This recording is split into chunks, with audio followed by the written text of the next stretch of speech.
Il existe des légendes qui prêteraient des origines extrêmement anciennes à l'alchimie.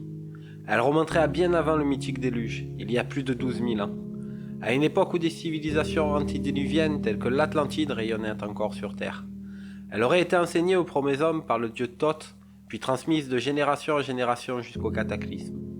Après le déluge, les survivants l'auraient enseignée à bas bruit à de petits groupes de personnes qui l'auraient transmise à leur tour au fil des générations. L'alchimie est une histoire complexe qui remonte à la nuit des temps et se poursuit jusqu'à nos jours. Étudiée par des savants reconnus comme Isaac Newton, Robert Boyle, Gottfried Wilhelm, Robert Bacon, Basil Valentine, Fulcanelli et bien d'autres. C'est un domaine fascinant rempli de symboles cachés et de langage énigmatique, basé sur des métaphores, des images et des analogies, une transmission de connaissances et une histoire qui nous amène à la frontière entre la science et l'ésotérisme. Le terme alchimie vient du mot arabe alchemia, qui signifierait la chimie de Dieu. Mais le mot alchemia aurait aussi des origines égyptiennes. Le terme Kem signifiant la terre noire et désignait autrefois l'Égypte antique. Le terme Kémi désigne les habitants de la terre noire. Quant au terme Al, il signifie au-dessus, ce qui se traduit littéralement par ce qui est au-dessus des habitants de la terre noire. L'alchimie est un art hermétique, scientifique, spirituel et philosophique, ancien, qui offre un aperçu unique de la façon dont nos ancêtres ont pensé à la nature et à la place de l'homme dans l'univers. On en retrouve les premières traces il y a environ 5500 ans en Mésopotamie, dans la civilisation sumérienne, sur le site de la légendaire ville de Eridu, qui aurait été, selon la tradition sumérienne, la résidence terrestre du dieu Enki. Elle aurait été transmise de petits groupes de personnes à d'autres petits groupes, de génération en génération, avant d'émerger aux yeux du monde dans l'Antiquité, entre le 4e et 6e siècle avant Jésus-Christ. Elle se démocratise en Chine dès le 6e siècle avant Jésus-Christ, et en Occident dans l'Égypte gréco-romaine dès le 4e siècle avant Jésus-Christ, puis dans le monde arabe. Elle a été transmise au Moyen-Âge et s'est développée à la Renaissance. Les alchimistes étaient de tout temps admirés et respectés pour leur savoir, bien qu'ils furent souvent décriés et chassés par les autorités religieuses. Mais après le siècle des Lumières, vers la fin du XVIIIe siècle, une évolution commença à s'opérer. L'image de l'alchimiste prit une autre tournure, influencée en partie par l'attitude d'imposteurs et de charlatans qui ambitionnèrent de tirer quelques profits de cette discipline. L'alchimie s'est ringardisée et rarifiée et est devenue depuis de moins en moins transmise et pratiquée. L'alchimie n'en demeure pas moins un art qui a été important et a contribué au développement de disciplines telles que la médecine et la chimie. Pendant 10 siècles, la chimie et l'alchimie ne formèrent qu'une science. L'alchimie est l'ancêtre de la chimie. Elle a donc eu un rôle primordial dans l'histoire de la science en tant que précurseur de la chimie moderne. Les alchimistes ont mené des expériences avec des métaux et des minéraux et ont découvert de nombreux principes de base de la chimie. Ils ont également développé de nombreuses techniques de distillation et de sublimation qui ont été utilisées par les chimistes modernes. L'alchimie a également joué un rôle important dans l'histoire de la médecine en utilisant des préparations à base de plantes et de minéraux pour traiter des maladies. Aujourd'hui, l'alchimie est encore étudiée par des historiens de la science et des chercheurs en psychologie, ainsi que les personnes qui cherchent encore de nos jours à en percer tous les mystères. Le principe de base de l'alchimie est la transmutation, c'est-à-dire d'élever ce qui est imparfait au rang de la perfection.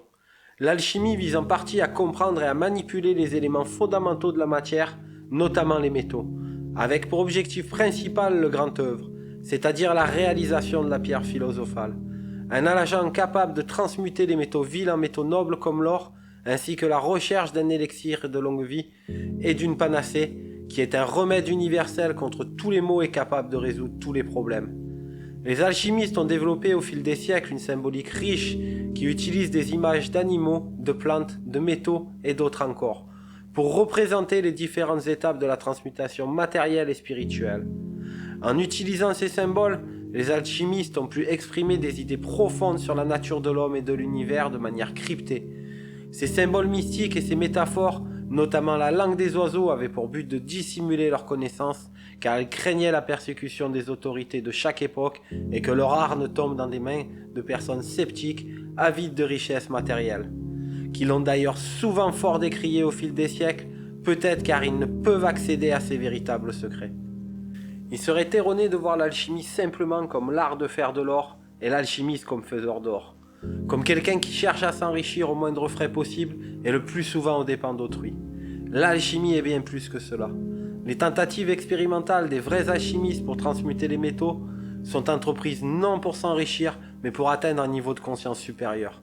Et si transmuter le plomb en or n'était qu'une métaphore et que le but ultime de l'alchimiste allait bien au-delà de cet aspect matériel des choses. On pourrait percer pour voir, le plomb comme notre ego et l'or comme la lumière, nous permettant d'atteindre l'unité avec le divin. L'alchimie est une invitation à découvrir une autre vision du monde et de la réalité. Un autre éclairage qui se concentre sur l'élévation de l'âme et la transformation personnelle. On peut l'apercevoir comme une connexion spirituelle, mystique et ésotérique, un travail sur la conscience, l'âme et l'esprit, qui permet d'explorer les aspects les plus profonds de l'existence humaine et vise à comprendre les principes fondamentaux de la matière et de l'esprit, pour atteindre le bonheur et l'illumination spirituelle. Les alchimistes croient que la matière et l'esprit sont reliés, et qu'il est possible de transformer la matière physique en réalisant une transformation similaire de l'esprit, ce qui en fait un moyen de parvenir à l'illumination personnelle et à une union avec l'absolu. C'est une voie de développement personnel qui peut aider les individus à surmonter des obstacles émotionnels et psychologiques, qui les empêchent d'atteindre leur plein potentiel. Le côté spirituel de l'alchimie aide à purifier l'âme, à élever la conscience et à atteindre l'unité avec le divin, créant ainsi une énergie unique. Dieu n'accorde sa sapience qu'à ceux qui font fi des trésors terrestres. Un alchimiste travaille parfois sa vie durant, précisément à calmer, à apaiser, à rendre immobile cette conscience constamment agitée. Dans quel but? Celui de voir au-delà des apparences. Et dans celui peut-être un jour de voir dans son creuset apparaître cette fameuse pierre philosophale. La pierre philosophale est un sujet qui suscite l'intérêt des hommes depuis des millénaires et est associé à de nombreuses croyances. Pour la plupart des gens, l'alchimie est considérée comme une pseudo-science ayant pour objectif de transformer les métaux ordinaires en or.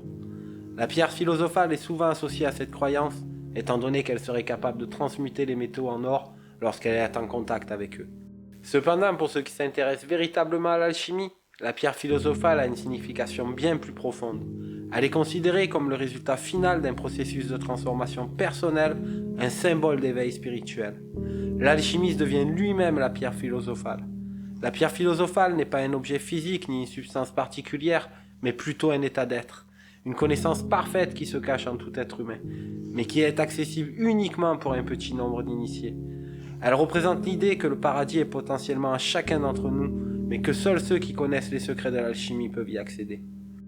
La réalisation de la pierre philosophale est appelée grande œuvre, et pour pouvoir réaliser le grand œuvre, il est primordial de connaître la langue des oiseaux, car tous les textes et traités d'alchimie ont été rédigés dans cette langue. La langue des oiseaux est une forme de cryptographie qui se base sur des jeux de sonorités, des jeux de mots et la symbolique des lettres, pour donner un sens caché à des mots ou à une phrase. Elle est utilisée par les alchimistes pour masquer les informations pour que seuls les initiés puissent percer les secrets.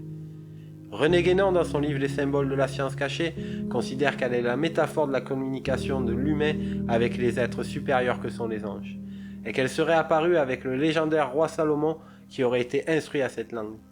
Selon l'alchimiste Fulcanelli, la langue des oiseaux serait une langue à l'origine de toutes les langues. Son origine remonterait à Adam et il l'aurait utilisée pour imposer selon l'ordre de Dieu les noms concevables propres pour définir les caractéristiques des êtres et des choses créées. Il est important aussi de connaître la signification des symboles et leurs diverses correspondances, car beaucoup de secrets ont été dissimulés par les alchimistes dans des gravures remplies de symboles. L'alchimisme met en avant l'existence de forces créatrices originelles permettant d'évoluer vers la perfection. 3 principes sont à la base de cette évolution: le mercure, le sel et le soufre. Dans l'esprit de l'alchimie, ces éléments ne sont pas des corps chimiques mais des symboles. Le mercure et le soufre sont des composés chimiques volatiles appelés esprits volatifs par les alchimistes. Ce sont des substances instables présentes au cœur même des métaux.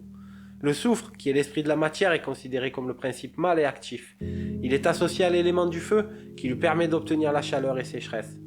Le mercure, qui est l'âme de la matière, est au contraire le principe femelle et passif.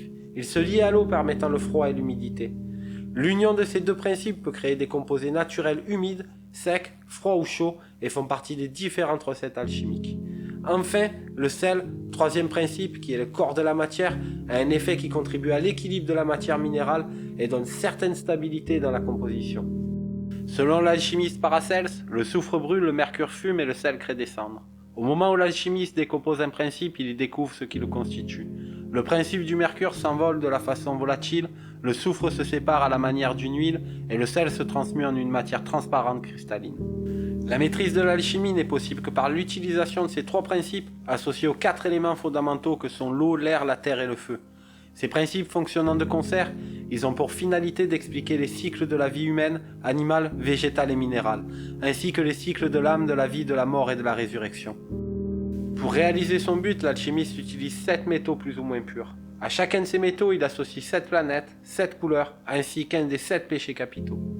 Le fer à Mars, la colère et au rouge, le cuivre à Vénus, la luxure et au vert, le plomb à Saturne, l'avarice et au noir, l'étain à Jupiter, la gourmandise et au bleu, Mercure, appelé aussi vif argent, à Mercure, à l'envie et au marron, l'argent, à la lune, à la paresse et au blanc, l'or, au soleil, à l'orgueil et au jaune. Parmi ces métaux, les alchimistes distinguent les métaux parfaits, l'or et l'argent, des métaux imparfaits que sont les autres. Ils font du fer l'état initial de la matière et le plus imparfait des métaux. Mais ils pensent que le fer peut s'améliorer en se transformant successivement en cuivre puis en plomb, en étain, en mercure, en argent et enfin en or. Cette quête de la perfection est l'objectif ultime de l'alchimiste dans son travail. Pour atteindre cet objectif, l'alchimiste doit également s'efforcer à se perfectionner personnellement. Pour réaliser le grand œuvre et obtenir la pierre philosophale, cette substance mythique qui permet la transmutation des métaux vils en or, de guérir tous les maux et d'apporter l'immortalité, l'alchimiste doit effectuer plusieurs opérations sur les métaux et sur lui-même, appelées œuvre au noir, œuvre au blanc, œuvre au jaune et œuvre au rouge. L'œuvre au noir, également connue sous le nom de mélanosis en grec et négridon en latin, elle symbolise la mort et la dissolution du mercure, ainsi que la coagulation du soufre. Cette opération est basée sous le signe de la planète Saturne. Pour réaliser cette étape, l'alchimiste broie, mélange, dissout et fait chauffer ses ingrédients pendant plusieurs semaines voire plusieurs mois. L'objectif visé par l'alchimiste est de transformer la matière en un compost ressemblant à de la terre noire. Pour cela, il faut suivre des étapes précises, comme la réalisation d'un mercure primitif et sa mise en contact avec du soufre et de l'arsenic. Le résultat de cette opération est une matière de couleur noire légèrement bleutée, fibreuse et repoussante, appelée aile ou tête de corbeau. D'un point de vue spirituel, les alchimistes partent du principe qu'il y a un esprit dans toute chose, et que ces esprits, qu'ils appellent le feu sacré, doivent être éveillés. Cependant, il est enfermé dans une coque qui est assimilée à une prison pour l'esprit. L'alchimiste va donc procéder à la quête de l'œuvre noire pour libérer la lumière et la vérité qui est en lui. C'est la mort de l'ego, l'abandon des passions, le renoncement aux désirs, aux peurs et aux ambitions. L'œuvre au blanc, appelée leucosis en grec et albédo en latin, cette œuvre symbolise la purification. Cette opération est basée sous le signe de la lune. Pour réaliser cette étape, l'alchimiste va devoir laver la matière pour la purifier, à l'eau tridistillée pendant plusieurs semaines. La tête de corbeau étant encore impure, un travail de purification est alors nécessaire. L'œuvre blanche va donc consister à purifier cette matière, soit par la voie sèche en créant une pierre blanche, soit par la voie humide pour retenir un élixir blanc. D'un point de vue spirituel, le passage du noir au blanc a pour finalité de séparer l'homme de ses faiblesses, de ses vices et de ses défauts, de séparer ce qui est bon de ce qui est mauvais, pour lui permettre de s'élever spirituellement. C'est l'allègement du cœur, de l'orgueil et de l'ego. L'esprit humain ne craignant plus la mort, il s'élève vers ce qui le dépasse, le sommeil du corps devenant la lucidité de l'âme. L'œuvre au jaune. Cette œuvre se nomme Xanthosis en grec et Citrinitas en latin. Cette opération est basée sous le signe de la planète Vénus. L'alchimiste épure et sublime les éléments en pleine transmutation. Pour réaliser cette étape, l'alchimiste va maintenant essayer de recombiner les éléments qu'il a obtenus, par la sublimation, c'est-à-dire passer de l'état solide à l'état gazeux sans passage par l'état liquide. D'un point de vue spirituel, l'œuvre jaune est le dernier acte de dévouement qui permet de lâcher prise. C'est également le chemin vers la sérénité, l'humilité et la sagesse. La sagesse étant compris comme une parfaite compréhension de soi-même, mais aussi comme un effacement presque total de l'individualité pour atteindre une réalité ultime. L'œuvre au rouge. L'œuvre au rouge vient clôturer le processus. C'est l'étape de la formation de la pierre philosophale. Cette œuvre se nomme iosis en grec et rubédo en latin, et elle est basée sur le soleil. L'alchimiste doit mettre en œuvre la réconciliation des deux antagonistes que sont la lumière et les forces ténébreuses. Pour ce faire, il va unir le mercure et le soufre. L'œuvre rouge est la dernière transmutation. L'argent est transmué en or et tous les métaux imparfaits sont détruits. Il ne reste plus qu'une substance de coloration rouge rubis avec une fluoration mauve dans l'obscurité, qui n'est autre que la pierre philosophale. D'un point de vue spirituel, l'œuvre rouge représente l'incarnation de l'esprit, l'illumination. L'alchimiste n'a plus besoin de l'esprit pour comprendre ce qu'il est. Il est désormais en rapport direct avec la lumière qui éclaire totalement la matière, une réconciliation de l'esprit et de la matière permettant une harmonie totale avec soi-même. En résumé, on pourrait dire que l'œuvre noire est une lutte qui permet de se libérer de l'individualité et de l'ego. L'œuvre blanc est une libération et une prise de conscience. L'œuvre jaune est le début de la sagesse. Et l'œuvre rouge est l'illumination, le retour définitif au tout et à l'unique. Ainsi se termine le grand œuvre dans l'incarnation de l'esprit. Gardons justement à l'esprit que tout ce processus nécessite une grande dose de patience, de persévérance et de temps. C'est un parcours long et exigeant, semé de montagnes à gravir et de désillusions, mais qui promet de grandes récompenses pour celui qui persévère, qui percera pour voir. L'alchimiste va devoir passer des années, voire des décennies à travailler dans son laboratoire, dans la labeur et l'oratoire, sur les métaux, la nature et lui-même, avant de dissiper un à un chaque voile d'ombre et toucher au but. L'alchimie appartient plus à la spiritualité qu'à la science. Le but ultime est de repousser ses limites, dépasser ses savoirs et redonner à l'homme une place plus spirituelle dans ce monde. Ces enseignements dans un monde qui va toujours plus vite ne sont pas à jeter. L'alchimie ne nous dit pas d'abandonner tout matérialisme, mais elle nous apprend à le maîtriser sans être dominé. Nous allons terminer cette vidéo par la présentation de la table d'émeraude, l'un des textes fondateurs de l'alchimie. La table d'émeraude est un texte emblématique de l'hermétisme et de l'alchimie, prétendument écrit par le dieu Hermès Trismégiste, un personnage mythique issu de la culture gréco-égyptienne antique. Hermès Trismégiste n'a jamais réellement existé. Il est le nom donné par les Grecs au dieu égyptien Thoth, dieu de la lune, de la guérison, de la magie et des scribes, dieu du savoir caché et de la connaissance. Cette correspondance entre les deux dieux est attestée notamment par les inscriptions de la pierre de Rosette, où Hermès Trismégiste est présenté comme assimilé au dieu Thoth.